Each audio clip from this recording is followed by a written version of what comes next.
Bapak Islam. Ya, Ibu, Bapak Katolik, Bapak Islam. Islam. Mereka itu beragam agamanya, hidup damai di sini. Yang perlu ditata di sini satu, rumah ibadahnya akan segera kita renovasi seluruhnya, semuanya. Alhamdulillah. Nanti gapura-gapuranya ditata, dibangun yang mencerminkan kebudayaan Galuh. Nah, yang ketiganya jalannya dibikin lecir.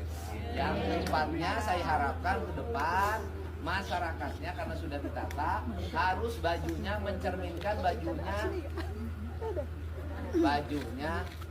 cerita resmi.